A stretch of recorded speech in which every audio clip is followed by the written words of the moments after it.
7장. 이제 여러분이 내게 보낸 편지에 사람이 결혼하지 않는 편이 더 낫다고 한 내용에 대해 말씀드리겠습니다. 음행이 성행하고 있으므로 남자마다 자기 아내를 두고 여자도 자기 남편을 두십시오. 남편은 아내에게 혼인의 의무를 다하고 아내도 남편에게 그렇게 하십시오. 아내가 자기 몸에 대한 권한을 행사하는 것이 아니라 남편이 하며 남편도 자기 몸에 대해 권한을 행사하는 것이 아니라 아내가 합니다. 남편과 아내는 서로 합의하여 기도에 전념하기 위해 얼마 동안 떨어져 있는 경우를 제외하고는 서로 떨어져 있지 마십시오. 잠시 떨어져 있는 경우라도 사탄이 여러분의 약함을 틈타 시험할지 모르니 그 후에는 다시 합치십시오. 이것은 내가 충고로 드리는 말씀이지 명령은 아닙니다. 나는 모든 사람이 나처럼 지내기를 바랍니다. 하지만 각 사람마다 하나님께 받은 은사가 달라서 어떤 사람은 이러하고 또 다른 사람은 저러합니다. 결혼하지 않은 사람들과 과부들에게 말합니다. 여러분들도 나처럼 결혼하지 않고 지내는 것이 여러분에게 좋습니다. 그러나 자신을 절제할 수 없거든 결혼하십시오. 욕정에 불타는 것보다 결혼하는 편이 낫습니다. 이제 이미 결혼한 사람들에게 명령합니다.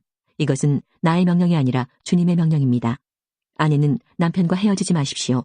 남편과 헤어지는 일이 있게 된다면 결혼하지 말고 그대로 혼자 지내든지 아니면 전 남편과 다시 합쳐야 합니다. 남편 역시 아내를 버려서는 안 됩니다. 그 외의 사람들에게 말합니다. 이것은 주님의 말씀이 아니라 내 생각입니다. 어떤 남자 신자에게 믿지 않는 아내가 있는데 그 아내가 남편과 함께 살고 싶어하면 그 아내를 버려서는 안 됩니다. 어떤 여자 신자에게 믿지 않는 남편이 있는데 그 남편이 아내와 함께 살고 싶어하면 그 남편을 버려서는 안 됩니다. 그것은 믿지 않는 남편이 아내를 통해 거룩해지고 믿지 않는 아내가 남편을 통해 거룩해지기 때문입니다. 그렇지 못하다면 여러분의 자녀도 깨끗하지 못할 것입니다. 하지만 여러분이 보시다시피 여러분의 자녀는 거룩합니다. 그렇지만 만일 믿지 않는 남편이 헤어지려 하면 그렇게 하도록 하십시오. 믿는 남자나 여자나 그런 상황에서는 상대방에게 얽매일 필요가 없습니다. 하나님께서는 우리를 평화롭게 살게 하려고 부르셨습니다. 아내 된 사람이여 그대가 남편을 구원할지 어떻게 하겠습니까? 남편 된 사람이여 그대가 아내를 구원할지 어떻게 하겠습니까? 각 사람은 주님께서 각 사람에게 나눠주신 대로 그리고 하나님께서 부르신 위치를 그대로 유지하며 살아가십시오. 이것은 내가 모든 교회에 세워준 원칙입니다. 부르심을 받았을 때 이미 할례를 받은 사람이 있다면 할례 받은 표시를 없애려 하지 마십시오. 그러나 부르심을 받았을 때 할례를 받지 않은 사람이 있다면 할례를 받으려 하지 마십시오. 할례를 받았느냐 받지 않았느냐 하는 것은 아무것도 아닙니다. 하나님의 계명들을 지키는 것이 중요합니다. 각 사람은 하나님께서 그를 부르셨을 때의 상태 그대로 살아가십시오. 노예였을 때 부름을 받았습니까? 그것 때문에 마음 상해하지 마십시오. 그러나 혹시 자유를 얻을 기회가 생기면 그 기회를 활용하십시오. 주님 안에서 부르심을 받았을 때에 노예인 사람은 주님께 속한 자유인입니다. 이와 마찬가지로 부르심을 받았을 때에 자유인인 사람은 그리스도의 노예입니다. 여러분은 값을 치르고 산 사람들입니다. 더 이상 사람들의 노예가 되지 마십시오. 성도 여러분, 여러분 각 사람은 부르심을 받은 위치에 그대로 머물러 계시면서 하나님께 책임을 다하시기 바랍니다. 이제 여러분이 편지에 언급한 결혼하지 않은 처녀들에 관해 말하고자 합니다. 이 부분에 대해서는 특별히 주님으로부터 받은 명령이 없습니다. 하지만 나는 주님의 자비하심을 힘입어 믿을 만한 사람이 되어 의견을 제시하고자 합니다. 현재 겪고 있는 위기를 생각하면 결혼하지 않은 사람은 현재대로 지내는 것이 더 좋다고 생각합니다. 아내가 있는 사람이 있습니까? 아내와 헤어지려 하지 마십시오. 아내와 헤어졌습니까? 아내를 구하려고 하지 마십시오. 그러나 여러분이 결혼한다고 해도 죄를 짓는 것은 아닙니다. 처녀가 결혼한다고 해도 죄를 짓는 것은 아닙니다. 다만 결혼한 뒤에는 이 세상에서 겪는 환난을 맞이하게 될 것입니다. 나는 여러분을 아껴서 이런 말을 하였습니다. 성도 여러분, 내가 하고자 하는 말은 이렇습니다. 시간이 얼마 남지 않았습니다. 지금부터는 아내가 있는 사람들은 아내가 없는 사람처럼 사십시오. 우는 사람은 울지 않는 사람처럼, 기쁨에 넘친 사람은 기쁘지 않은 사람처럼, 물건을 사는 사람은 자기가 산 것을 가지고 있지 않은 사람처럼 사십시오. 세상 물건을 쓰는 사람은 그것들의 마음이 빼앗기지 않은 사람처럼 사십시오. 그것은 이 세상의 현재 모습이 지나가고 있기 때문입니다. 나는 여러분이 마음 쓰는 것 없이 살기를 바랍니다. 결혼하지 않은 남자는 어떻게 하면 주님을 기쁘시게 할까 하고 주님의 일에 마음을 씁니다. 그러나 결혼한 남자는 어떻게 하면 아내를 기쁘게 해줄까 하며 세상 일에 마음을 쓰게 됩니다. 결혼한 남자의 마음은 이렇게 나뉘어집니다. 결혼하지 않은 여자나 처녀는 자기의 몸이나 영혼을 주님께 거룩하게 드리기 위해 주님의 일에 마음을 쓰지만 결혼한 여자는 어떻게 하면 남편을 기쁘게 할 수 있을까 생각하며 세상 일에 마음을 씁니다. 여러분 자신의 유익을 위해서 내가 이런 말을 하는 것이지 여러분을 속박하려고 그러는 것이 아닙니다.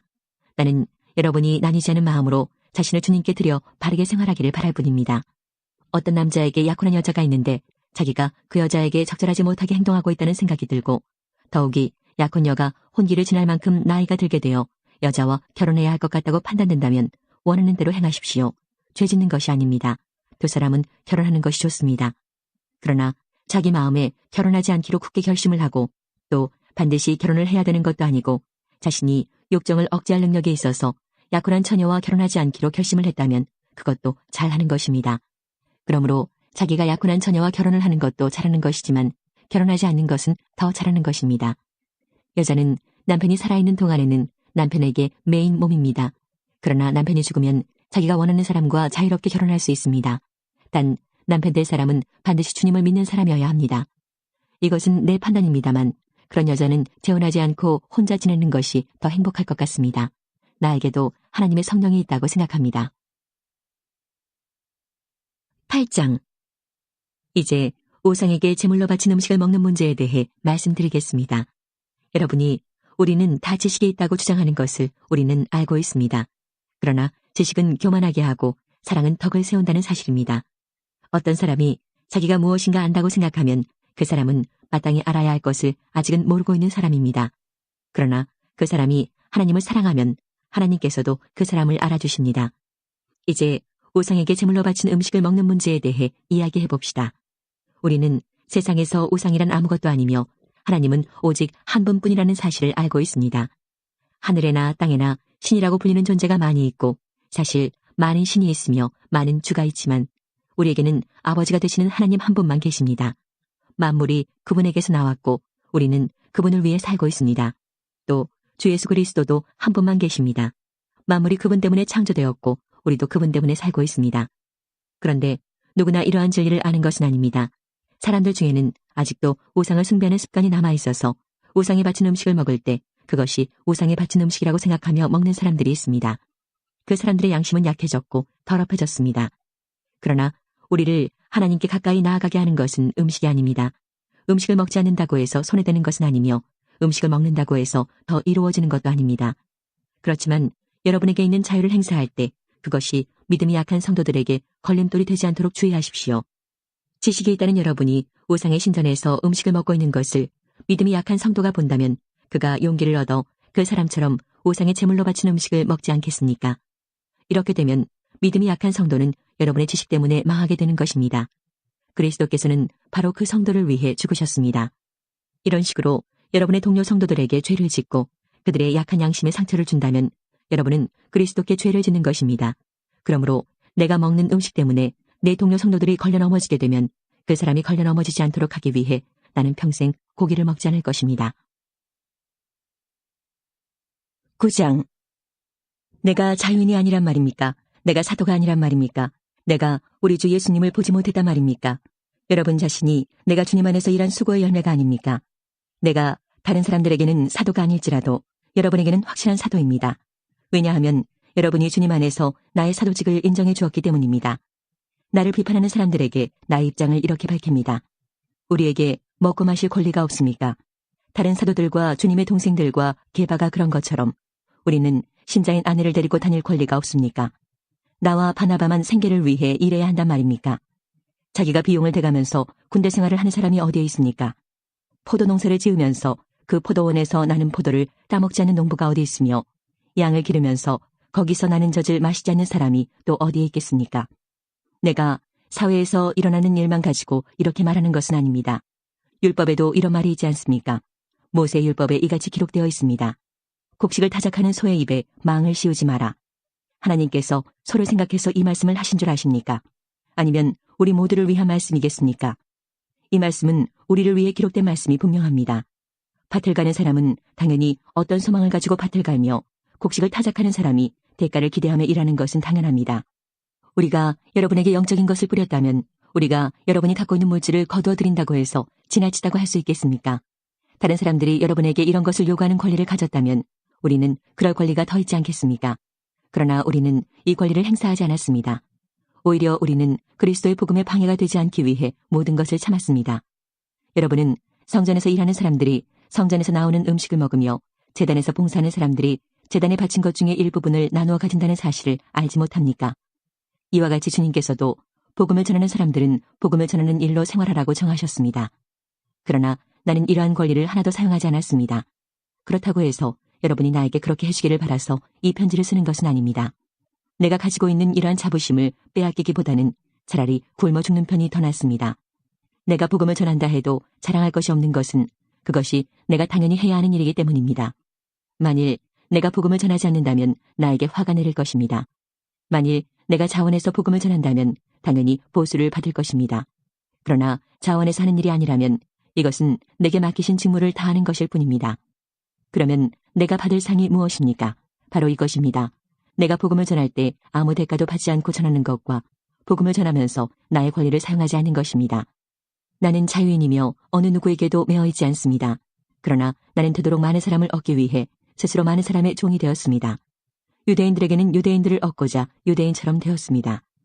율법 아래 있는 사람들을 대할 때는 비록 나 자신은 율법 아래 있지 않지만 그들을 얻기 위해 율법 아래 있는 사람처럼 되었습니다. 율법 없는 사람들에게는 비록 나 자신은 하나님의 율법을 떠난 사람이 아니라 그리스도의 율법 아래 있는 사람이지만 율법 없는 사람들을 얻기 위해 율법 없는 사람처럼 되었습니다. 믿음이 약한 사람들에게는 약한 사람들을 얻기 위해서 약한 사람이 되었습니다. 내가 모든 사람들에게 그들과 같이 된 것은 아무쪼록 모든 방법을 다하여 그들 중에 몇 사람이라도 구원하기 위해서였습니다. 나는 복음이 주는 복에 참여하기 위해 복음을 전하는 일이라면 무슨 일이든 하고 있습니다. 경기장에서 경주자들이 다 달려가지만 상을 받는 사람은 한 명뿐인 것을 알지 못하십니까? 이와 같이 여러분도 상을 받을 수 있도록 달리십시오. 경기를 하려는 사람은 모든 면에서 자기 절제를 하는 법입니다. 그들은 썩어 없어질 면류관을 얻으려고 절제를 하지만 우리는 썩지 않을 면류관을 얻으려고 그렇게 합니다. 이처럼 나는 목표가 없는 사람처럼 달리지 않습니다. 나는 허공에다 주먹을 휘둘러대는 사람처럼 싸우지 않습니다. 나는 내 몸을 쳐서 굴복시킵니다. 내가 다른 사람들에게는 복음을 전했으나 정작 나 자신은 자격미달이 될까 두렵습니다. 10장. 성도 여러분, 여러분이 알았으면 하는 것이 있습니다. 그것은 우리 조상들이 다 구름 아래 있었으며 바다를 무사히 건넜던 일입니다.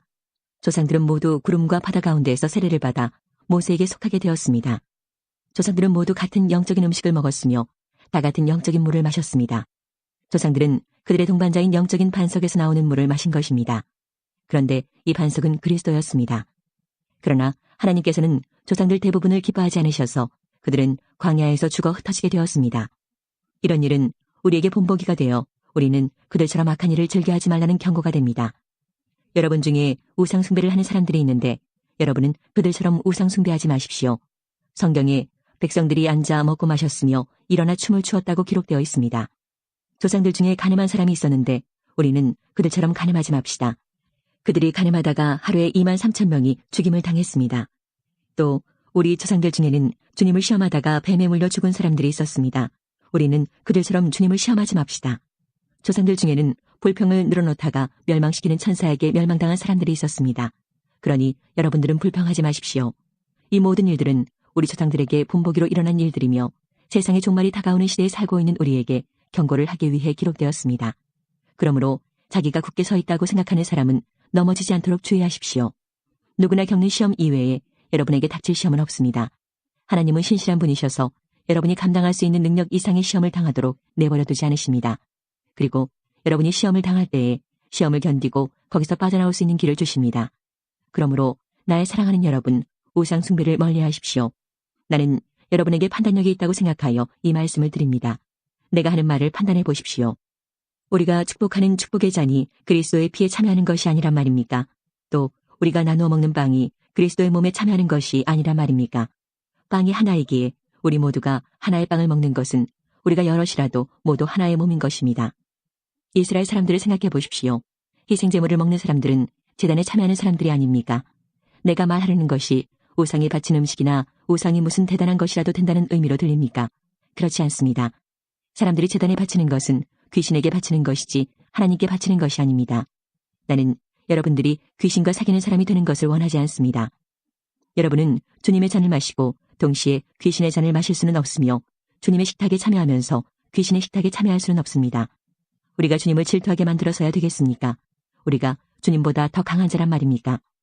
모든 것이 허용되었다고 여러분은 말하지만 모든 것이 다 유익한 것은 아닙니다.